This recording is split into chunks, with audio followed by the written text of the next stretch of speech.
Père Céleste, nous te disons merci pour ce moment. Nous bénissons ton nom pour le privilège de parler de ta parole. Seigneur, nous savons que tu es ici par ton esprit et que tu regardes à tout ce que nous voyons, tout ce que nous faisons, et tu voudrais le meilleur. Tu voudrais que nous persévérions dans tout ce que tu nous as donné jusqu'à ce que nous te voyions face à face. Nous demandons, Seigneur, que tu aides chacun de nous afin que nous demeurions fidèles à ta parole, à la révélation que tu nous as donnée jusqu'à la fin des temps. Donne-nous ta grâce aux prédicateurs et à l'auditoire afin de rester au centre de ta volonté tous les jours de nos vies. Merci pour les ossements. Au nom de Jésus, nous avons prié. Nous considérons Proverbe chapitre 22. Et je lis le verset 28. Proverbe 22, le verset 28. Ne déplace pas la borne ancienne que tes pères ont posée. Ici, la parole du Seigneur nous ordonne et nous exhorte et nous encourage que s'il y a quelque chose d'essentiel, quelque chose qui soit important, quelque chose que nous devons tenir jusqu'à la fin des temps, c'est l'ancienne borne. Et il le met au singulier. Il met tout ensemble. Tout ce que nous avons appris, tout ce que nous avons entendu, toutes les révélations que nous avons eues de la parole de Dieu, il nous dit que vous ne devez pas déplacer la borne ancienne que tes pères ont posée. Il parle du sacrifice de nos pères. Ceux-là qui ont été appelés par Dieu. Lorsque vous pensez à la révélation de la parole de Dieu, il vient tout droit de Moïse. Il vient tout droit de Psalmiste David. Il vient tout droit de Abraham. Il vient tout droit de tous les prophètes. Et beaucoup de ces prophètes à qui on se réfère ici comme nos pères, ils ont souffert avec leur vie. Ils ont posé ou déposé leur vie, abandonné leur vie à cause de la révélation de la parole que le Seigneur leur a donnée. Et le Seigneur de nous dit que ces pères dans la foi et ces héros de la foi et ces grands hommes et femmes de par le passé ont posé le fondement et nous ont donné la marque, la borne. Et on nous dit de ne pas déplacer les bornes anciennes en ces temps présents. En ce moment moderne, il y a beaucoup de gens qui ne vont pas chérir les bornes anciennes. Les bornes anciennes, ils seront prêts à les remplacer. Le Seigneur dit non, non, non, il ne faut pas toucher à cela. Ça ne doit pas être fait. On ne doit pas toucher aux bornes anciennes. Ça ne doit pas être fait intentionnellement. On ne doit pas les toucher négligemment. Ça ne doit pas être fait avec l'oubli. Ça ne doit pas être déplacé à cause de difficultés ou de défis que l'on rencontre. Il y a beaucoup de ces paroles que nous lisons dans la Bible et ce sont des paroles défiantes. Et des fois, c'est peut-être difficile d'obéir. Mais il dit, ce n'est pas à cause de ce que tu as des défis ou des difficultés d'obéir que ça tu vas te permettre de déplacer les bornes anciennes. Tu ne dois pas le faire. Il nous dit aussi au chapitre 23, le verset 10. Chapitre 23, le verset 10. Il dit... Ne déplace pas la borne ancienne. Il répète la même chose. La borne ancienne, on surveille cela lui-même. Le Seigneur lui-même surveille cela. Et il a fait que les patriarches du passé, les prédicateurs du passé et tous les prophètes du passé, il a fait qu'ils ont posé les bornes anciennes. Et il a dit, ne les déplace pas. Il dit, peut-être, il peut y avoir des gens qui voudront les déplacer. Qu'est-ce que tu vas les faire? Qu'est-ce que tu vas faire pour eux? Chapitre 24, le verset 21. Il dit, mon fils, crains l'Éternel et le roi, et ne te mêle pas avec les hommes remuants, les hommes qui changent à tout moment. Ne te mêle pas avec les hommes remuants. Il y a des gens qui disent qu'ils sont fatigués avec l'ancienne borne et ils vont changer. Ils veulent modifier. Ils veulent mutiler la parole du Seigneur. Il dit, il ne faut pas être d'accord avec eux. Ne participe pas à cela. Ne partage pas avec eux. Ne sois pas ami avec eux. Ne les supporte pas. Ne te mêle pas avec ceux-là qui se donnent au changement ou qui sont remuants. Nous venons dans le Nouveau Testament, dans 1 Timothée chapitre 4, le verset 15. 1 Timothée chapitre 4, le verset 15.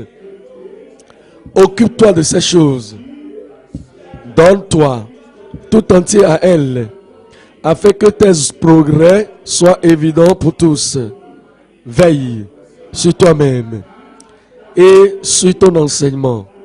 Persévère dans ces choses, car en agissant ainsi, tu te sauveras toi-même et tu sauveras ceux qui t'écoutent. Il dit que votre éternité est en vogue ici. Et ceux à qui vous prêchez la parole, et aussi leur vie est en vogue ici. Et si vous ne mettez pas, vous ne restez pas sur les bonnes anciennes, et vous pensez, et vous voyez l'implication de la parole de Dieu qui vous parvient, alors vous allez transférer cette parole aux autres sans avoir pensé à cela, sans diminuer et sans ajouter. Les anciennes bornes dans le temps moderne, nous allons considérer trois choses. Numéro 1, le fondement. Numéro 2, la fausseté. Numéro 3, la fidélité. Numéro 1, le fondement et la doctrine de la borne du maître. De la borne du maître, le maître lui-même, le Seigneur lui-même, notre Sauveur lui-même. Il a posé le fondement. Il a fait la fondation. Il nous a donné ce qu'il faut. La copie originale. Et il a dépassé Moïse, il a dépassé Abraham. Il est allé au-delà de David. Et il est allé au-delà de tous les prophètes anciens. Parce qu'il est la parole personnifiée. Au commencement était la parole. Et la parole était avec Dieu. Et la parole était Dieu. Et il est devenu chair. Et il a habité parmi nous. Il était plein de grâce. Nous avons vu sa gloire. Et la gloire comme celle du Fils unique de Dieu. Rempli de grâce et de gloire et de vérité. Et il dit que si vous continuez dans ma parole, pas la parole de Moïse. Si vous continuez dans ma parole et non la parole d'Abraham ou de David. Si vous continuez dans ma parole et alors vous serez mes disciples réellement. Il a posé le fondement. Il a fait la fondation de la doctrine. Le fondement de la doctrine du maître. Numéro 2.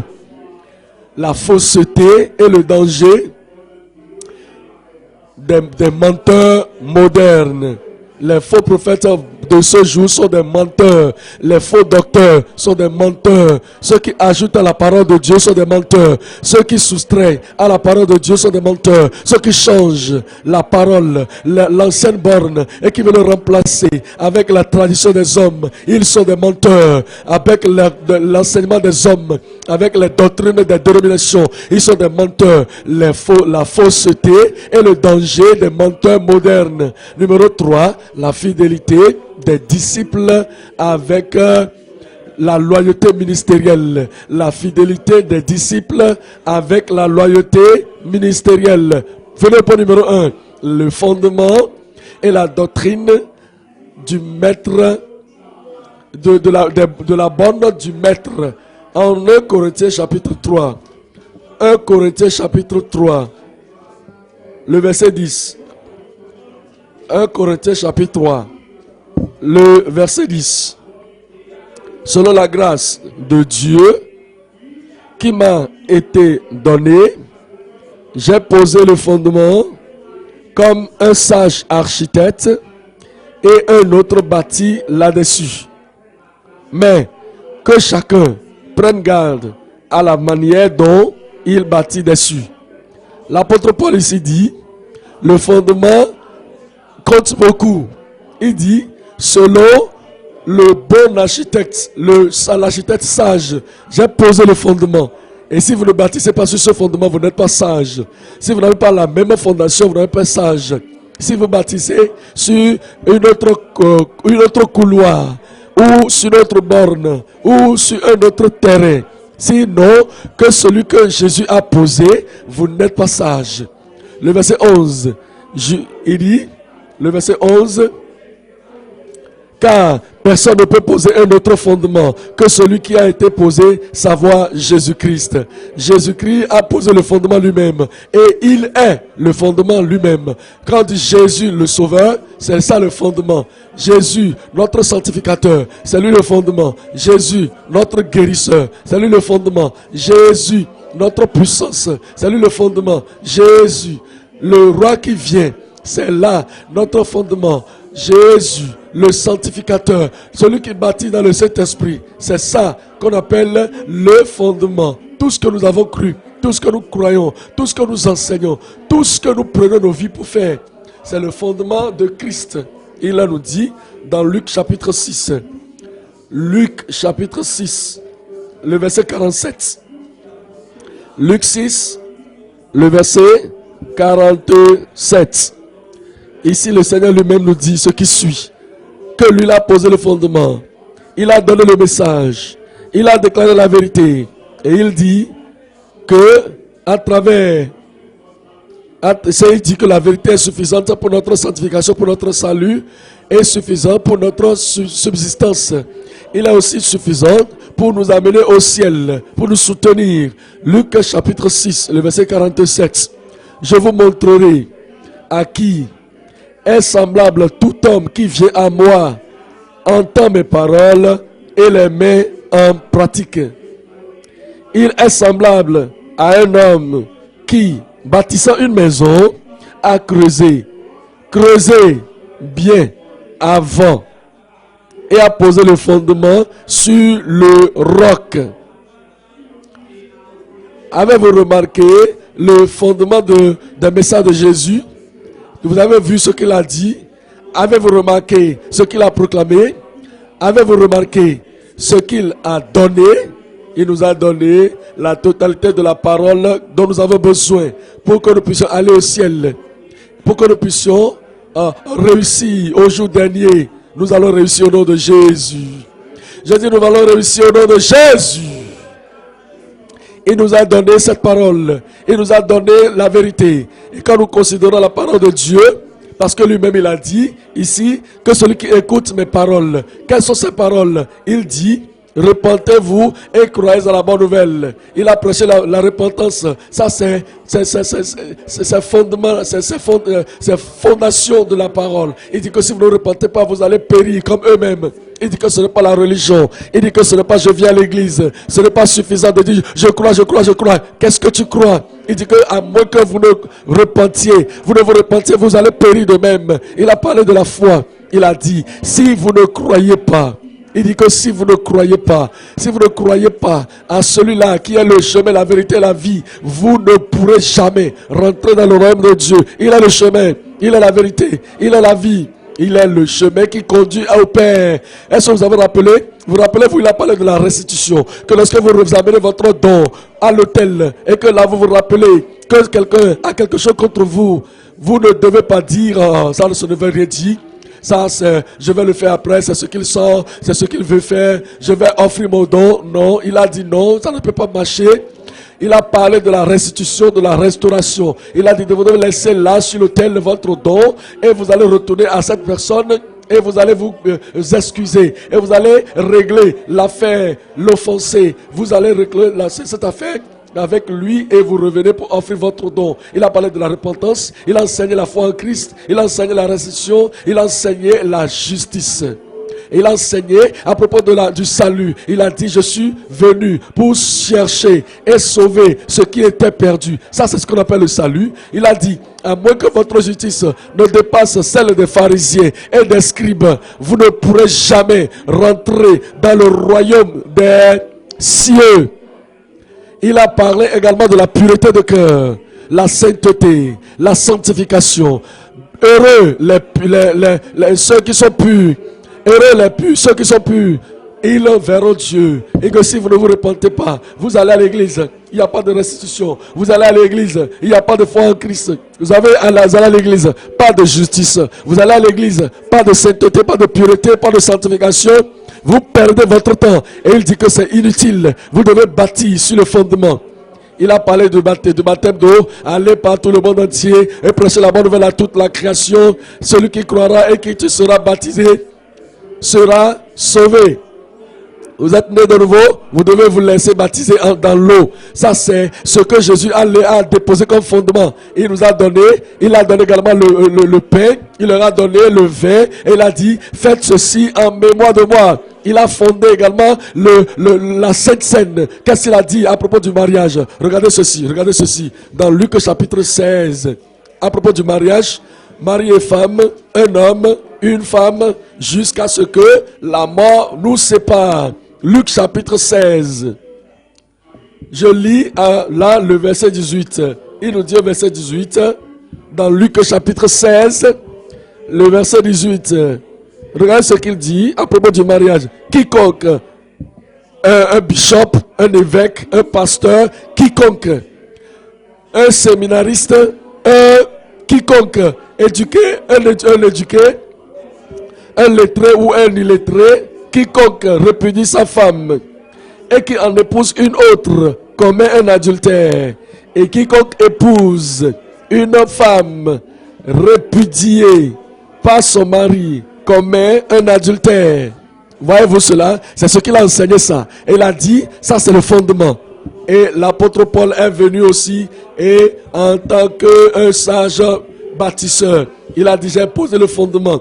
Quiconque veut bâtir, tout prophète, tout prédicateur, tout évangéliste, tout ministre, tout ouvrier, que tout le monde prenne garde de la façon dont il a bâti dessus. Cela va vous surprendre. Et cela va vous bouger de comprendre que immédiatement que Jésus a parlé de mariage et qu'il a parlé de sans divorce, pas de divorce, et il a dit restez avec vos maris, avec votre femme jusqu'à ce que vous mourrez, il a parlé de l'enfer. Regardez le verset 19. Regardez le verset 19. 16, verset 19. Il dit qu'il y avait un homme riche qui était vêtu de pourpre et de fin lait et qui chaque jour menait joyeuse et brillante vie. Un pauvre nommé Lazare était couché à sa porte, couvert d'ulcères et désireux de se rassasier des miettes qui tombaient de la table du riche. Et même les chiens venaient encore lécher ses ulcères. Le pauvre mourut et il fut porté par les anges dans le sein d'Abraham. Le riche mourut aussi et il fut enseveli. Et dans le séjour des morts, il leva les yeux et tandis qu'il était en proie au tourment, il vit de loin Abraham et Lazare dans son sein. Il a parlé du mariage. Et vous savez, le problème dans le monde, c'est que beaucoup de gens dans le monde, ils ne sont pas prêts à penser à la façon correcte de faire le mariage. Et la façon appropriée de faire le mariage. La parole de Dieu concernant le mariage. Ils ne veulent pas écouter. Immédiatement que le Seigneur a parlé de l'adultère et qu'il a parlé de la vie impure de quelqu'un qui laisse sa femme, répudie la femme et épouse une autre femme. Ou celui-là qui épouse une femme répudiée. Après qu'il a parlé de ça, il a parlé de l'enfer. Non seulement cela, il a parlé de l'évangélisation. Il a donné cette commission à toute l'église et à tous les membres de son église. Il a dit, allez par tout le monde entier et prêchez la bonne nouvelle à toute la création. Et vous savez que il a parlé également à propos de la rétrogradation dans Luc. Jean chapitre 15, le verset 6. Jean 15, le verset 6. Il dit que si quelqu'un ne demeure pas en moi, il est jeté dehors comme le sarment et il est sèche. Puis on ramasse les sarments, on les jette au feu et il brûle. Vous savez, il a aussi parlé du fait que vous devez persévérer jusqu'à la fin. Il a dit que à cause de ce que l'iniquité sera accrue, l'amour du plus grand va se refroidir. Mais celui qui demeurera, qui va endurer jusqu'à la fin, que c'est lui qui sera sauvé. Il a parlé également de l'enfer. Plus que toute autre chose dans la Bible. Plus que toute autre personne dans la Bible, il a parlé du ciel aussi. Il a dit, dans la maison de mon Père, il y a plusieurs maisons. Si ce n'était pas ainsi, je vous l'aurais dit. Je m'en vais vous préparer une place. Et lorsque je m'en serai allé, et que je vous préparerai une place, je reviendrai aussi encore avec vous. Et je vous prendrai avec moi, afin que vous soyez là où je serai pour toujours. Vous allez découvrir toutes les choses dont le Seigneur a parlé. Et à cause de ce qu'il a parlé de ces choses, il dit que quiconque veut bâtir, doit bâtir sur ce fondement. Revenez dans Luc chapitre 6. Luc chapitre 6. Le verset 47. Luc chapitre 6. Le verset 47. Il dit, le verset 47, je vous montrerai à qui est semblable tout homme qui vient à moi, entend mes paroles, tout ce qu'il a dit, tout ce qu'il a enseigné, tout ce qu'il a dit, et il dit, et qu'il met en pratique. Je vous le montrerai à qui il est semblable. Il est semblable à un homme qui, bâtissant une maison, a creusé. Creuser est répété 2 fois. A creusé bien avant et il a posé le fondement sur le roc. Une inondation est venue et le torrent s'est jeté contre cette maison sans pouvoir l'ébranler. Pourquoi? Parce qu'elle était bâtie, bien bâtie. Verset 49. Mais celui qui entend et ne met pas en pratique ces paroles est semblable à un homme qui a bâti une maison sur la terre sans fondement. Le torrent, il y a beaucoup de gens qui ne s'en foutent du fondement. Ils s'en foutent de la borne ancienne. La repentance, ça ne leur dit rien. Restitution, ils s'en foutent de ça. Ils ne vont jamais dire excuse-moi à quelqu'un. Ils peuvent te faire du mal, ils peuvent mentir sur toi, ils peuvent désobéir la parole de Dieu, mais ils vont refuser, renier et dire jamais ils n'ont dit cela. Et vous allez les défier même. Ils ne vont jamais s'excuser. Ils ne vont jamais changer non plus. Et il dit que ces gens, ils écoutent la parole du Seigneur et ils ne les pratiquent pas. Ils ont écouté à propos de la purification, de la sainteté. Ils ne vont pas être saints, ils ne vont pas être purs. Ils sont là à pratiquer la religion. Ils ont bâti un sanctuaire religieux, une maison religieuse, un édifice religieux. Et ils ne vont pas obéir la parole du Seigneur. Il dit que le torrent va venir et va se jeter contre cette maison. Et le torrent se jettera contre elle aussitôt. Aussitôt, cette maison est tombée et la ruine de cette maison a été très grande, irréparable au du moins. Et le Seigneur est en train de nous dire que vous devez bâtir sur le fondement. Vous devez enseigner ce que le Seigneur a enseigné. Vous devez prêcher ce que Christ a prêché. Vous devez vous lever sur ce sur quoi il s'est levé. Dans Matthieu chapitre 28. Matthieu chapitre 28, le verset 18. Jésus s'étant approché, leur parla ainsi. Tout pouvoir m'a été donné au ciel et sur la terre. Allez, faites de toutes les nations des disciples, les baptisant au nom du Père, du Fils et du Saint-Esprit. Écoutez ce qui suit. Verset 20. Et enseignez-leur à observer tout ce que je vous ai prescrit. Est-ce que vous avez enseigné la repentance depuis que vous enseignez les autres? Avez-vous jamais enseigné la restitution depuis que vous enseignez les autres? Et si vous écrivez, vous êtes un écrivain et vous enseignez pas votre écrit, avez-vous jamais écrit sur la restitution ou est-ce que vous circoncisez, ou vous évitez, vous arrosez, vous amoindrissez le sérieux de la restitution parce que vous-même vous en avez à faire et vous ne voulez pas le faire. Vous avez des reçus à faire à vos leaders, à l'église et vous ne voulez pas le faire. Et à cause de cela, vous n'êtes pas à l'aise d'écrire à propos de la restitution. Vous n'êtes pas libre d'écrire à propos de la justice interne, la justice qui est transparente, la justice dans le jour comme la justice de nuit. Et ici, nous allons et nous tournons en rond et nous évitons et en parlant, en s'enseignant seulement la religion. Ce n'est pas ça qu'il faut. Le Seigneur dit, enseignez-leur tout ce que je vous ai prescrit. Est-ce que vous parlez de la sanctification? Est-ce que vous enseignez la sainteté de cœur, la sainteté de vie, la sainteté à la maison, la sainteté au lieu de travail, la sainteté partout? Est-ce que vous enseignez cela? Enseignez-leur tout ce que je vous ai prescrit. Et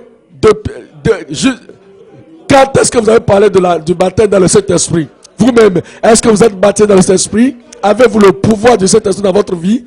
Comment est-ce que vous dites, comment pouvez-vous dire ce que vous n'avez pas? Comment pouvez-vous soutenir ce que vous n'avez pas cru? Ce que vous n'avez pas expérimenté? Vous devez expérimenter cela vous-même. C'est après l'expérience que vous pourrez déclarer et dire aux autres, est-ce que vous avez parlé de l'enfer? combien de jours maintenant, combien d'années maintenant, vous n'avez plus jamais mentionné l'enfer. Parce que vous avez cessé de croire à l'enfer. Et que ceux qui meurent, ils ont le danger d'aller en enfer. Est-ce que vous croyez cela en vous-même? Est-ce que vous croyez vraiment cela? Où est l'enfer dans la Bible? Comment pouvez-vous convaincre les autres à propos de l'enseignement de la Bible, à propos de l'enfer, que l'enfer existe? Et attention qui pêche. Jésus a prêché cela. Non seulement a-t-il parlé de l'enfer, il a parlé du ciel. Il a parlé du ciel. Il a aussi dit, enseignez-leur tout ce que je vous ai prescrit. Tout ce que j'ai prescrit. Et voici. Sur la base de ce que vous faites cela, et sur la base de ce que vous êtes fidèle à cela, voici je suis avec vous tous les jours, jusqu'à la fin du monde, et que quelqu'un là-bas dise Amen. Jean, chapitre 8. Jean, chapitre 8. Le verset 30. Jean, chapitre 8. Le verset 30. Comme Jésus parlait ainsi, plusieurs cru en lui. Mais il a dit, ce n'est pas là la fin de la voie. Ce n'est pas là la fin de la voie. Comme il a parlé, beaucoup ont cru en lui, c'est bon. Mais il dit, ne partez pas encore, il y a encore quelque chose à dire. Verset 31. Et il dit aux Juifs qui avaient cru en lui, si vous demeurez dans ma parole, vous êtes vraiment mes disciples. Si vous continuez dans ma parole, vous êtes vraiment mes disciples. Point numéro 2. La fausseté et le danger des menteurs modernes. Regardons à Job 24. Job, chapitre 24, le verset 2. Job, chapitre 24, le verset 2. Voici ce qui est dit. On déplace les bornes, on vole des troupeaux et on les fait paître. Il est en train de parler de certains qui vont déplacer les bornes des Écritures. Ils vont déplacer les bornes de Christ. Ils vont déplacer les bornes de l'église, du troupeau de Dieu, et ils vont violemment voler la pensée des gens et enlever la pensée des gens de Jésus-Christ. Et les gens ne pensent plus à Christ de façon centralisée. Et beaucoup de gens sont emportés. Et ils sont enlevés de la parole du Seigneur. Ils sont enlevés loin. Et ils sont fait partie loin de Dieu. Et leur attention vient d'autre chose. Peut-être que l'attention vient sur la fausse doctrine. L'attention vient sur la fausseté. Ils ont violemment enlevé le troupeau et ils se sont fait ce troupeau eux-mêmes. Vous allez vous retrouver menteur devant le Seigneur si vous faites cela. Vous volez le troupeau et vous enlevez les bornes de la Bible afin que vous puissiez attirer l'attention à vous-même, que les gens vous aiment avec la fausseté, la fausse doctrine. Ce n'est pas ça qui est bon. Sophonie chapitre 3, le verset 4. Sophonie chapitre 3, le verset 4. Sophonie chapitre 4, le verset 3. Sophonie 4, ou Sophonie 3, le verset 4, il dit, ces prophètes sont téméraires, infidèles, ces sacrificateurs profanent les choses saintes, violent la loi. Comment est-ce qu'ils font cela? Ils sont heureux et ils sont courageux d'aller contre le Seigneur, de parler contre la sainte doctrine, de parler contre l'Église. Et ils font cela violemment. Et ils interprètent la parole du Seigneur violemment. Et ils disent que c'est ça. Nous sommes partis loin de la voie. Et nous invitons tout le monde de venir après nous et de sortir de la voie. Vous savez ce que le Seigneur a dit? Le Seigneur dit que de telles personnes qui enlèvent la bonne ancienne, le jugement descendra sur eux. Et regardez Ézéchiel 13. Ézéchiel chapitre 13. Regardez ce que les menteurs font. Regardez ce que les faux prophètes là font. Regardez ce que ces faux docteurs font. Regardez ce que ces prédicateurs rétrogrades. Regardez ce qu'ils disent, ce qu'ils font. Ils n'ont pas la grâce de Dieu dans leur vie pour mener la vie de sainteté, la vie selon la parole de Dieu. Et à cause de cela, ils sont prêts à changer. à baisser le ton, à modifier la parole du Seigneur. Ézéchiel chapitre 13, le verset 22. Ézéchiel 13, le verset 22. Il dit, parce que vous affligez le cœur du juste par des mensonges. Lorsque vous les écoutez, vous êtes juste, vous serez ça, vous serez triste. Vous serez triste. Si vous avez de soucis pour la gloire de Dieu, en écoutant les faux producteurs, vous êtes triste à cause de leurs mensonges, à cause de leurs fausses doctrines, à cause de leur mauvaise interprétation de la parole du Seigneur. Et à cause de cela, ils sont en train de mentir. Ils font la manipulation des Écritures. Avec des mensonges, vous avez affligé le cœur du juste. Quand moi-même je ne l'ai point attristé. De tels prédicateurs ne travaillent pas avec Dieu. De tels prédicateurs ne travaillent pas en ligne avec le Seigneur. Il a dit, le Seigneur dit que l'âme qui pêche est celle qui mourra. Ils ne sont pas d'accord avec ça. Et le Seigneur dit, si quelqu'un ne naît de nouveau, il ne peut voir le royaume de Dieu. Ils ne sont pas d'accord avec cela. Et ils vont dire quelque chose. Si vous lisez la Bible, ils vont lire ces mêmes versets et ils vont transformer cela. Ils vont mettre cela sans dessus-dessous. Et ils vont se moquer de cela. Et ils vont rire. Et lorsqu'ils font cela, si vous êtes juste, vous êtes là-bas, votre cœur sera attristé. Vous serez attristé. Parce que le mensonge que vous entendez vous perce le cœur. Voyez? C'est ce que les prophètes là font, les faux docteurs font. Et ils mettent la main. Et parce que vous fortifiez les mains du méchant, il fortifie les mains du rétrograde. Si vous êtes enfant de Dieu, vous dites que vous êtes enfant de Dieu. Disons par exemple, vous êtes un ministre et vous administrez la parole. Vous faites que le rétrograde est content. Il sourit, il rit, il est content. Et vous dit, hey, vas-y, ça c'est très bon. Je suis d'accord avec toi. Le rétrograde, c'est ce qu'il dit. Et les justes sont affligés. Les rétrogrades ne peuvent pas se séparer de leur péché et se libérer de leur mal. Parce que vous aussi, vous êtes un ministre rétrograde. Et vous faites que le rétrograde est content. Vous faites que le péché est content. Et vous détournez la parole de Dieu. Vous transformez la parole de Dieu. Voilà les prédicateurs modernes. C'est ce qu'ils font. Ils étendent la main vers le méchant. Et il a fait que le méchant ne se détourne pas de ses mauvaises voies. Pour l'empêcher de quitter sa mauvaise voie et pour le faire vivre. Et vous voyez tout ce qu'ils font dans l'église. Vous allez penser également à la cellule biblique, à la cellule de soins de maison. Ceux qui ne sont pas de nouveau là-bas. Lorsque vous prêchez, qu'ils vous écoutent, les rétrogrades, est-ce qu'ils vous félicitent? Est-ce qu'ils sont contents avec vous? Est-ce qu'ils disent, oh merveilleux, tu n'es pas comme tel qui est toujours là, dit ça, dit ceci. Si vous êtes un dirigeant de zone, vous êtes un pasteur local, vous êtes un pasteur quelque part, qu'est-ce que vous prêchez? Qu'est-ce que vous dites aux personnes, aux gens, les rétrogrades et les pécheurs? Est-ce qu'ils viennent pour vous féliciter, pour vous secouer, pour vous serrer la main? N'importe où vous êtes et vous administrez, vous faites quoi que ce soit dans l'église. Est-ce que vous savez, lorsque vous finissez, les pécheurs sont contents avec vous, ceux qui ne sont pas les rétrogrades, et les rétrogrades qui sont là-bas, est-ce qu'ils sont contents avec vous? Si votre ministère fait que les menteurs, les rétrogrades, les pécheurs sont d'accord avec vous et vous refusez. Vous faites qu'ils refusent de se repentir et de demeurer dans la rétrogradation. Vous ne servez pas le Seigneur. Vous savez ce que vous êtes? Vous êtes un menteur.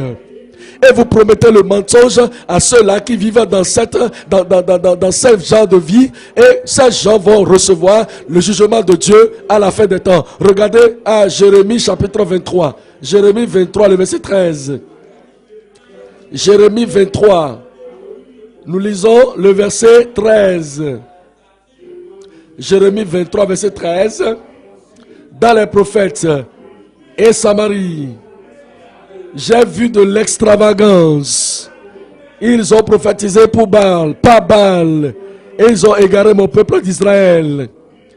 Ils ont prophétisé avec Baal et ils ont égaré mon peuple d'Israël. Notre ministère ne doit pas faire égarer les gens de la sainteté, égarer loin de la justice, égarer loin de la préparation de la venue de Christ pour la venue de Christ. Si vous prêchez et que les gens ne voient rien dans votre prédication ou dans votre service qui va les faire préparer pour la venue de Dieu, la venue de Christ, vous ne servez pas le Seigneur correctement. Il dit au verset 14. Mais dans les prophètes de Jérusalem, j'ai vu des choses horribles. Ils sont adultères. Il marche dans le mensonge. Il fortifie les mains des méchants, afin qu'aucun ne revienne de sa méchanceté. Ils sont tous à mes yeux comme Sodome, et les habitants de Jérusalem comme Gomorrhe. C'est pourquoi ainsi ils sont ainsi. Le jugement qui est venu sur Sodome et Gomorrhe descendra également sur ces gens. Ça c'est certain. Ça descendra sur eux. 2 Pierre. 2 Pierre chapitre 2. 2 Pierre chapitre 2. Verset 1. 2 Pierre chapitre 2. 2 Pierre 2 verset 1. 2 Pierre chapitre 2 verset 1. Il parle de ces faux prophètes. Il parle de ces trompeurs. Il parle de ces gens qui n'ont pas la gloire de Dieu à leur cœur. Et ils n'ont pas le souci d'amener les pécheurs loin du péché et les amener dans le Seigneur. Remener les rétrogrades. Ils n'ont pas cela à cœur. Ils ont autre chose qu'ils veulent accomplir. Ils ont un autre agenda. Ils ont un autre objectif. Ces faux prophètes, ils travaillent pour une autre personne. Ils sont des faux ministères, les faux ministres, les faux enseignements, les faux enseignants. Ils sont de faux doctes, de faux croyants, de faux croyants, de faux croyants. 2 Pierre 2, 1. Il y a eu parmi eux, il y a eu parmi le peuple de faux prophètes. Et il y aura de même parmi vous, de même docteurs, de faux docteurs qui introduiront des sectes pernicieuses. Ils vont le faire secrètement. Ils vont le faire secrètement. Ils vont amener de l'hérésie. Ils vont amener des sectes pernicieuses qui sont différentes de la parole de Dieu et qui renient le Maître qui les a rachetés. Ils rejettent le plan du salut de Dieu. Ils rejettent la voie pour la vie éternelle. Ils rejettent le Seigneur. Ils renient le Seigneur, attirent sur eux-mêmes une ruine soudaine. Plusieurs les suivront dans leur dissolution. Vous allez croire que personne ne va les suivre. Personne ne va les suivre. Non, ce n'est pas vrai. Les gens vont dire, nous connaissons la vérité. Nous savons ce qui est bon. Laissez les faux prophètes prêcher. Laissez les faux docteurs prêcher. Et laissez les faux ministres administrer. Pas de problème. Nous connaissons la vérité. Non, non, non, non. Beaucoup de gens les suivront. Beaucoup de gens les suivront. Beaucoup de gens les suivront, plusieurs les suivront avec dans leur dissolution et la voix de la vérité sera calomniée à cause d'eux. Par cupidité, ils trafiqueront de vous au moyen de paroles trompeuses. Eux que menace depuis longtemps la condamnation et dont la ruine ne sommeille point. Il dit que de telles personnes, finalement, ils vont venir et ils vont venir sous le jugement de Dieu. Et la condamnation va venir sur eux.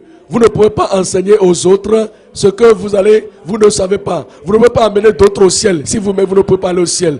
Vous ne pouvez pas détruire la vie des autres et le ciel va vous bâtir. Ça, c'est impossible. Vous ne permettez pas aux autres d'avoir la grâce de Dieu, pas votre enseignement. La grâce là, vous ne l'aurez pas vous-même. Vous ne l'aurez pas. Ça, c'est impossible. Vous amenez de multitudes dans l'enfer et le ciel vous amène vous-même au ciel. Ce n'est pas possible.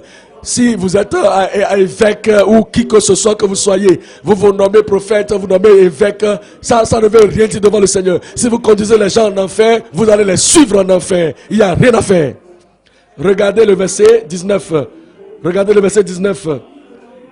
Ils leur promettent la liberté. Ils leur promettent la liberté. Il dit à tout le monde, soyez libre. La liberté est là. Faites ce que vous voulez. Vous êtes libres. Nous sommes libres en Christ. Il dit, ils leur promettent la liberté quand ils sont eux-mêmes esclaves de la corruption. Car chacun est esclave de ce qui a triomphé de lui. Si vous êtes triomphé par l'adultère dans le privé, vous venez crier seulement sur le pupitre, ça ne veut rien dire, ça n'a pas de poids. Vous êtes vaincu par la fornication, vous couchez avec les filles de votre église et vous êtes là, venez crier ici, ça ne veut rien dire, ça n'a pas de poids. Ce qu'on venait dire dans le public, on ne veut rien dire. Et vous êtes esclave du péché. Et dans le privé, vous commettez, vous buvez l'alcool. Et vous prenez de tom-tom dans votre bouche. Vous êtes esclave. Tout ce que vous allez dire, ce n'est que du tonneau vide. Ça n'a pas de poids. Et pas la connaissance de la parole du Seigneur et de Jésus-Christ. Ils sont ainsi amené également en effet, si après s'être retiré des souillures du monde par la connaissance du Seigneur et seul Sauveur Jésus-Christ, ils s'y égarent de nouveau et elles sont vaincus. Leur dernière condition est pire que la première. Au lieu d'aller vers le positif, ils vont vers le négatif. Au lieu d'aller de l'avant, ils régressent, ils perdent la grâce de leur vie. Et ainsi, leur dernière condition est pire que la première, car mieux valait pour eux n'avoir pas connu la voie de la vérité que de se détourner après l'avoir connu du saint commandement qui leur avait été donné. Il leur est arrivé ce que dit un vrai proverbe: le chien est retourné à ce qu'il a vomi. Ce qu'il avait vomi, et la truie lavée s'est vautrée dans le bourbier. Voilà pourquoi le Seigneur est en train de nous avertir: revenez au fondement, revenez aux marques anciennes, aux bonnes anciennes, revenez à la révélation de la parole de Dieu enseignée par Jésus-Christ lui-même. Voyez Apocalypse chapitre 21. Apocalypse chapitre 21, le verset 8. Pour les lâches. Ils sont tellement lâches. Ils ne peuvent pas mettre l'accent sur la parole du Seigneur. Vous cherchez, vous voyez le regard, le visage des gens. Et vous voyez le visage des femmes de votre église. Et à cause de cela, vous ne pouvez pas parler de la repentance. À cause de cela, vous ne pouvez pas parler de la restitution. Parce que vous regardez le visage des hommes, vous ne pouvez pas parler de la sainteté sans laquelle personne ne verra le Seigneur. Vous avez peur. Vous êtes un lâche. Pour les lâches et les incrédules, les abominables. Et les menteurs, les meurtriers, les meurtriers, les impudiques, ce sont des adultères, des fornicateurs, les hommes charnels, ceux qui aiment et qui font le mal, les enchanteurs, les sorciers, les sorcières, les idolâtres, ceux qui aiment pratiquer les esprits familiers, et tous les menteurs, les menteurs de pupitre, les menteurs de privé, en privé, ceux qui mettent la parole de Dieu et qui la transforment en autre chose et qui font une mauvaise interprétation et mésusent la parole de Dieu. Ils sont des menteurs, tous les menteurs publics comme menteurs privés. Ils auront leur part dans l'étang ardent de feu et de soufre qui est la seconde mort. À quoi le Seigneur nous appelle-t-il? Il nous a montré le fondement. Que veut-il que nous fassions? Il nous appelle à la fidélité. Si vous êtes un disciple, vous devez avoir la loyauté et la fidélité pour la seule pensée pour votre Seigneur. Et c'est cette fidélité qui va vous amener et qui sera vue dans le ministère. La fidélité des disciples avec la loyauté ministérielle. 1 Corinthiens chapitre 4. 1 Corinthiens chapitre 4. Le verset 2. 1 Corinthiens chapitre 4. Le verset 2. Du reste, ce qu'on demande des dispensateurs, c'est que chacun soit trouvé fidèle. Il est demandé du pasteur qu'il soit fidèle. Il est demandé du dirigeant de l'église qu'il soit trouvé fidèle. Vous voyez-vous? Peut-être que vous êtes fidèle lorsqu'on parle de la prédication de la parole de Dieu. Aussi longtemps que cela ne touche pas votre famille, vous êtes fidèle. Par exemple, nous savons que le Seigneur ne peut pas utiliser les pécheurs pour sauver les pécheurs. Impossible. Pour amener d'autres pécheurs dans le royaume de Dieu. Peut-être que vous êtes un pasteur et votre femme est quoi? La coordinatrice des femmes. Mais vous ne pouvez pas être fidèle en ce lieu parce que vous savez que votre femme est là. Et si c'était une autre femme qui était coordinatrice de femmes, vous allez dire: sœur, viens ici, va t'asseoir. Ce que tu fais n'est pas bon, va prier. Parce que vous savez que votre femme est combattante. Votre femme va se mettre en colère. Votre femme va mentir. Elle dit des mensonges. Votre femme fait ces choses. Mais parce qu'elle est votre femme, vous ne la disciplinez pas. Elle est là et elle dirige les gens qui sont plus justes plus qu'elle. Elle dirige les gens qui sont plus obéissantes qu'elle. Peut-être que c'est votre fils, c'est votre garçon qui est le joueur du piano et qui est là dans la chorale. Vous savez que votre enfant est un voleur. Et vous savez qu'il est un menteur. Vous savez qu'il fume de la cigarette. Vous savez qu'il ne mène pas la vie selon la parole de Dieu. Et vous dites: mon frère, mon fils, ce que tu fais là, c'est pas bon. Hein. Tu sais, si je t'arrête maintenant parce que je dois t'arrêter, Le public va demander qu'est-ce qu'il y a, qu'est-ce qu'il y a, qu'est-ce qui s'est passé. Je ne veux pas t'exposer. Donc, faut faire attention. Ce n'est pas bon. Faut pas me permettre de traiter avec toi selon la Bible. Tu n'es pas fidèle. Tu es partiel. Ok? Tu c'est autre personne, tu vas dire, hey, viens ici, ne connais-tu pas la parole de Dieu? Pourquoi tu fais cela? Tu sais crier sur les autres, tu ne sais pas crier sur toi-même et sur tes enfants. Ils ne sont pas nés de nouveau, si un homme n'est pas de nouveau, il ne peut pas diriger les autres. Un aveugle qui conduit les aveugles, les deux vont tomber dans le trou. Tu sais comment citer la Bible quand cela arrive aux autres. Mais tes enfants, tu les laisses tranquilles, tu es pasteur. Un dirigeant national ou dirigeant ceci, cela, tu ne peux pas corriger tes enfants, tu sais corriger les autres. C'est ça qu'on appelle diriger. Est-ce que je parle à quelqu'un là-bas? Je dis, vous serez fidèle au nom de Jésus. Regardez 2 Timothée chapitre 2. 2 Timothée chapitre 2, le verset 2. 2 Timothée 2, 2. Il dit, les choses que tu as entendues de moi, en présence de beaucoup de témoins, confie-le à des hommes fidèles. À quelle sorte d'hommes?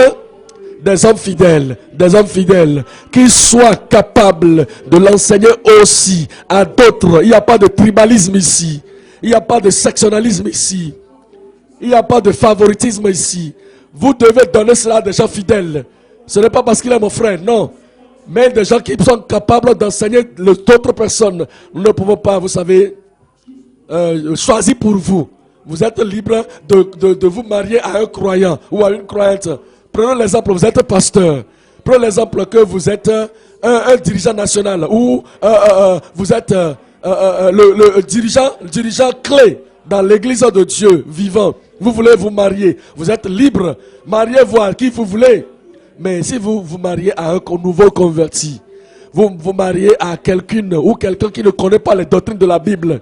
Vous vous mariez à quelqu'un ou à quelqu'un qui ne peut pas tenir ferme pour dire, regardez le chemin, marchez-y. Vous mariez quelqu'un qui est un novice, une novice, et qui essaie de comprendre. Mon mari, dis-moi la restitution. Où est-ce que cela se trouve dans la Bible? Vous essayez d'aider cette personne. Et vous dites, mon mari, dis-moi, où est-ce qu'on a dit que si tu te mets en colère contre ton frère, contre ta soeur, et tu l'appelles raka ou imbécile, dis-moi, qu'est-ce que ça veut dire quoi? Qu'on est digne de l'enfer. Dis-moi, où est-ce qu'on a dit rechercher la paix avec tous et la sanctification sur laquelle personne ne verra le Seigneur? Elle ne connaît pas. Mais parce que c'est votre femme, directement, elle devient quoi? Coordinatrice. C'est ce que nous aimons ça. La Bible n'a pas dit cela. Si vous mariez à une novice, si vous mariez quelqu'un qui est une nouvelle convertie, vous êtes libre de marier. Si c'est une croyante, c'est bon. Mais si la personne ne connaît pas la voix du Seigneur, si la personne ne connaît pas la voix de la justice, vous ne pouvez pas la prendre comme ouvrière ou ouvrier. Sur toutes les autres femmes dans votre groupe, elle ne peut pas devenir coordinatrice des femmes. Jamais. Ça ne doit pas se passer. C'est ce que nous disons. C'est ce qui se dit ici. Il dit que les choses que vous avez entendues, les choses que vous avez apprises, vous devez remettre cela entre les mains de femmes ou des hommes fidèles qui seront en mesure d'enseigner. Soit là, ils ont la capacité d'enseigner, ils ont la compréhension d'enseigner, ils ont l'autorité de vie pour enseigner. C'est ce que la parole de Dieu dit. Et si vous voulez être fidèle, c'est ce que vous devez faire. Ce n'est pas parce que il est le leader, je suis le leader, tout le monde est leader, nous sommes tous leaders et nous venons au pupitre et nous ne pouvons pas enseigner le peuple de Dieu la parole. Quel genre de leader sommes-nous? Donnez cela à des gens fidèles, les gens qui acceptent la parole, les gens qui vivent sur la parole, qui vont enseigner d'autres personnes avec conviction. Et ils vont soutenir cela avec la vie qu'ils mènent. C'est ça qu'il faut. Psaume 119. Psaume 119. Le verset 33-34, Psaume 119. Vous ne choisissez pas quelqu'un dans votre tribu. Nous sommes de la même localité. Nous parlons la même langue. La même langue. Nous sommes de la même commune. Quand est-ce que tu es venu dans l'église?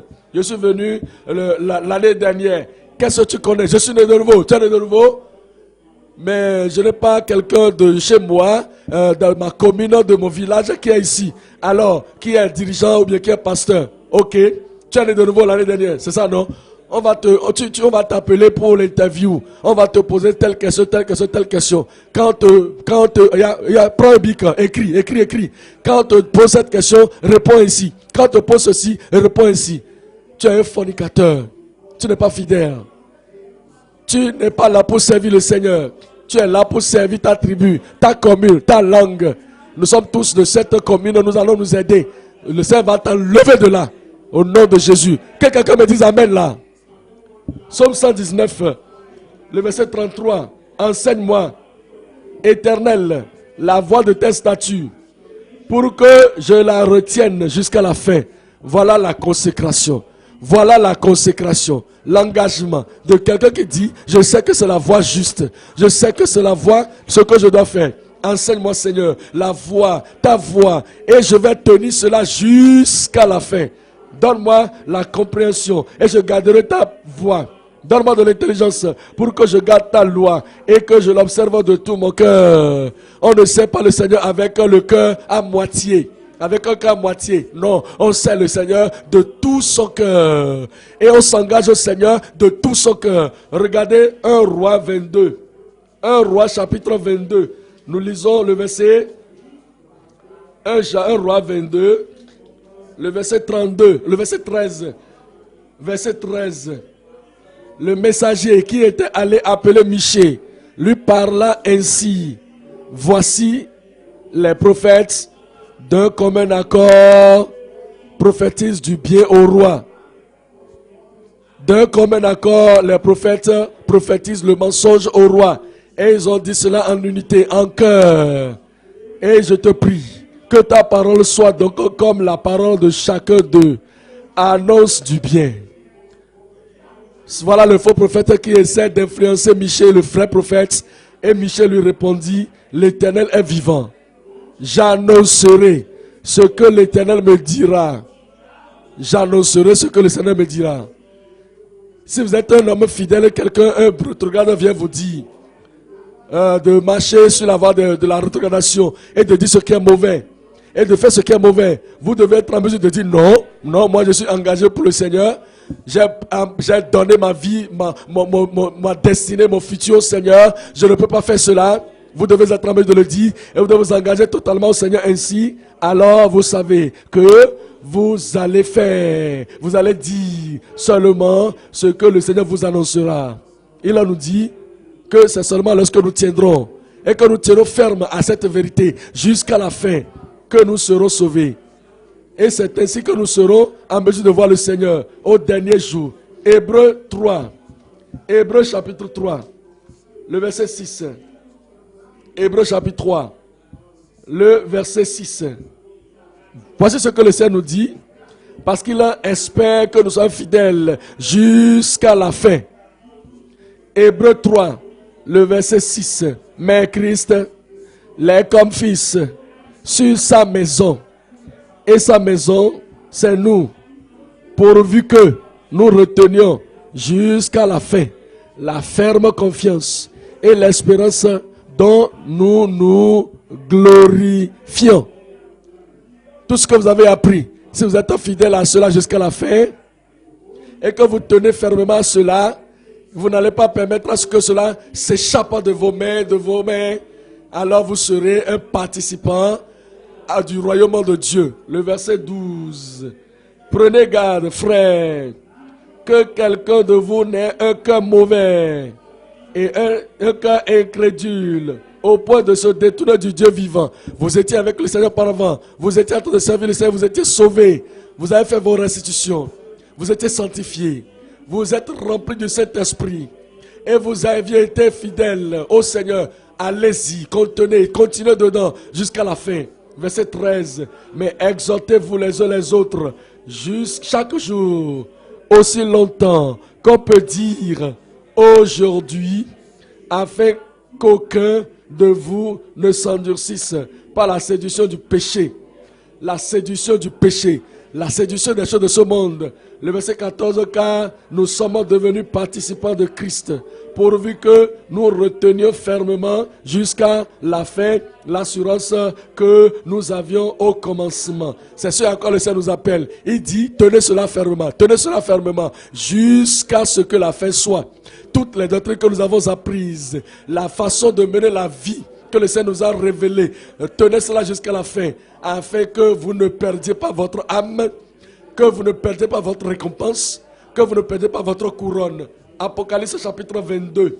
Apocalypse chapitre 22, le verset 12. Voici, je viens bientôt, et ma rétribution est avec moi, pour rendre à chacun selon ce qu'est son œuvre. Je suis l'alpha et l'oméga, le premier et le dernier, le commencement et la fin. Le commencement et la fin. Heureux ceux qui lavent leurs robes, ceux qui font son commandement, pas ceux qui se rebellent contre le commandement, ou qui se rétrogradent, ou qui rétrogradent, pas ceux qui méprisent la parole de Dieu, pas ceux qui changent la parole de Dieu, pas ceux qui changent la conviction de la parole du Seigneur, pas ceux qui conduisent les autres dans l'égarement. Non, il dit heureux ceux qui lavent leurs robes, c'est-à-dire ceux qui obéissent à sa parole, afin d'avoir droit à l'arbre de vie et d'entrer par les portes dans la ville. Le verset 15. Dehors, dehors les chiens, les sorciers, les enchanteurs, les impudiques, les meurtriers, les idolâtres et quiconque aime et pratique le mensonge. Le verset 18, je le déclare à quiconque entend les paroles de la prophétie de ce livre. Si quelqu'un y ajoute quelque chose, Dieu le frappera des fléaux décrits dans ce livre. Et si quelqu'un retranche quelque chose des paroles du livre de cette prophétie, Dieu retranchera sa part de l'arbre de la vie et de la ville sainte décrit dans ce livre. Après avoir dit cela, il nous rappelle qu'il revient bientôt. Et vous devez être prêts pour sa venue. Il revient bientôt. Vous devez tenir fermement la parole de Dieu que vous avez apprise. À propos de la repentance, à propos de la restitution, à propos de la justice, à propos de la pureté de cœur, à propos de la sainteté sans laquelle personne ne verra le Seigneur, à propos de la responsabilité du croyant. Tenez cela fermement, ne changez pas, ne modifiez pas cela, ne changez pas, ne soustrayez pas de la parole de Dieu, ne diminuez pas. Le verset 21 dit maintenant, le verset 20, celui qui atteint ces choses dit, oui, je viens bientôt. Amen. Viens, Seigneur Jésus-Christ. Que la grâce du Seigneur Jésus-Christ soit avec vous tous. Levons-nous maintenant et parlons à Dieu dans la prière. Il faut permettre au Seigneur d'être visible dans votre vie. Vous devez penser au Seigneur, penser à la parole du Seigneur, pensez à votre engagement au Seigneur. Vous ne devez pas jouer à la religion, ne pensez pas à la religion. Ne trompez pas, ne vous trompez pas vous-même. La religion n'a pas de valeur devant le Seigneur. Vous n'êtes pas ici à cause d'un homme, à cause d'une femme. Vous êtes là à cause du Seigneur. Et vous devez donner votre vie totalement au Seigneur, à lui et à lui seul, pour lui plaire. Est-ce que vous voulez vous lever? Ceux qui sont encore assis, levez-vous. Merci beaucoup. Parlez maintenant, remettez votre main du Seigneur et dites, Seigneur, j'ai écouté ta parole, je serai obéissant à la parole que tu m'as enseigné. Ouvrez la bouche et parlez à Dieu.